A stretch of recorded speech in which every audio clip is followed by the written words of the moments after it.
Isiaka Konaté, consul général des Côtes d'Ivoire à Paris.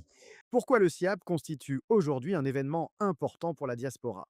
Le SIAP est un rendez-vous important pour la diaspora parce qu'il est une opportunité de croisement de la diaspora, pas que la diaspora d'un pays spécifique, d'un pays africain, mais de l'ensemble de la diaspora africaine, leur offrir une opportunité unique qui est de rassembler l'ensemble des promoteurs des pays, notamment francophones, sur un espace dédié, afin que la diaspora ait cette interaction et que ça lui donne aussi des idées en comprenant la nécessité ou l'opportunité qui peut lui être offerte, dans ce cas de figure, d'envisager un investissement ailleurs, autre que dans son pays d'origine. C'est-à-dire qu'il se retrouve aujourd'hui où il a tous les acteurs. Peut-être qu'aujourd'hui, des personnes de la diaspora verront des opportunités au Sénégal quand ils sont ressortissants de la Côte d'Ivoire. Il y en a qui en verront au Cap-Vert. Ils ne sont plus cloisonnés dans l'espace même de leur pays. Ils ont cette opportunité africaine.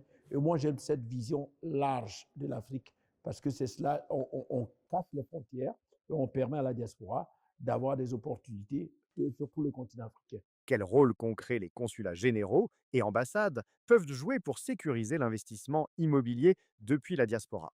Le rôle des ambassades ou les consulats généraux va être en rapport avec les mécanismes mis en place dans les différents États, notamment dans le cadre spécifique de la Côte d'Ivoire, à travers le ministère de la Construction et de l'Urbanisme. On a la possibilité de transmettre l'ensemble des informations disponibles au sein des ambassades, de sorte que la personne de la diaspora qui veut investir dans son pays puisse avoir ces opportunités sur place où il réside, au lieu d'être obligé à chaque fois de repartir vers le pays. Il peut ensuite prendre le temps d'envisager lui-même quand est-ce qu'il veut partir vers le pays pour voir de ses propres yeux l'ensemble des opportunités qui lui sont offertes. Donc le rôle des ambassades, c'est aussi de garder cette proximité avec la diaspora et d'être un élément qui va véhiculer aussi l'ensemble des messages gouvernementaux à l'endroit de la diaspora. Comment renforcer la confiance entre investisseurs diaspora et acteurs locaux? C'est une vraie question. La construction de la confiance va partir d'un certain nombre de faits fondamentaux, c'est-à-dire de la protection des biens. En Côte d'Ivoire, on a aujourd'hui ce qu'on appelle l'ACD, l'arrêté de construction définitive, qui est un document. Lorsqu'on a ce document ne peut plus être contesté. Vous êtes dans une position où vous avez un document qui dit que vous êtes propriétaire de ce bien ou vous êtes propriétaire de cette parcelle de terrain. Moi, je pense que dans le cadre de la construction de la confiance, ce qu'il faut faire, c'est garder le contact permanent avec la diaspora, ne pas rompre la communication. Quand il y a toujours de la communication, il y a de l'explication, on peut se parler, on peut se convaincre. Lorsqu'il y a rupture de communication, ça crée un déficit de confiance. Et puis ensuite, il faut que les informations qui sont véhiculées vers la diaspora sont des informations qui sont fiables, donc qui relèvent des différents acteurs dans le domaine, dans nos pays respectifs. Quelles initiatives existent ou devraient être mises en place pour faciliter ces investissements de la diaspora?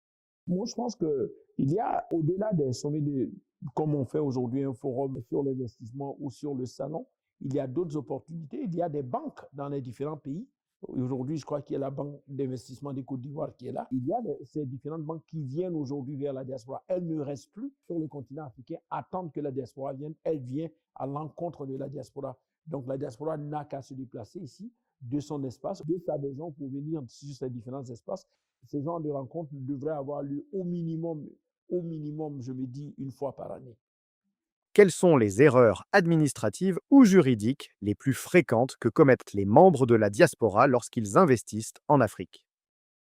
Alors moi, je pense que pour ce que j'ai observé étant moi-même de la diaspora, je pense que la difficulté fondamentale souvent, c'est d'avoir un relais fiable. Ce n'est pas parce que l'entreprise ne travaille pas bien à avoir le relais fiable, c'est que souvent, des personnes peuvent être impliquées dans des domaines précis et après, avec le temps, ne pas avoir le sérieux nécessaire de développer ces différentes stratégies dans le domaine précis. Je vais mieux m'expliquer. En fait, ce que je souhaite faire, c'est que dans le cas d'espèces, lorsqu'on a, par exemple, en Côte d'Ivoire, on a une liste de promoteurs agréés par l'État. On a une liste de personnes. L'État dit, ce sont des promoteurs agréés. Vous pouvez leur faire confiance parce que non seulement ils ont fait des constructions, mais aussi il y a la fiabilité qui est liée au projet qu'ils ont pu faire.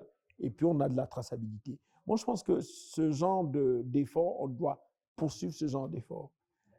Est-ce que vous avez une dernière conclusion à nous faire? Moi, ce que je voudrais dire surtout, c'est d'éviter de cloisonner la diaspora.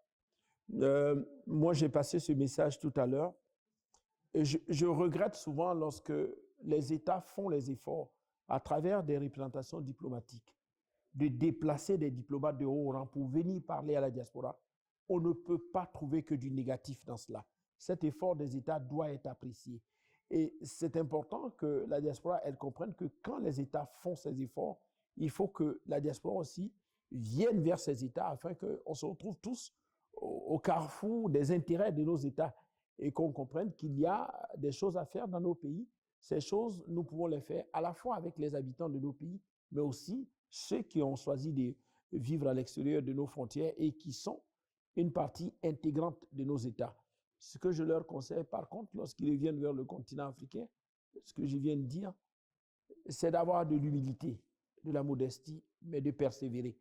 De ne pas estimer que systématiquement tout ce qui se fait à leur encontre. Non, il peut y avoir des imperfections dans les dispositifs en place. C'est à eux de remonter les informations sur les imperfections, mais il faut qu'ils sachent que tous les États, quels qu'ils soient, ont une seule ambition dans le travail, dans les missions diplomatiques, et d'être à l'écoute des populations, à l'écoute de leur diaspora.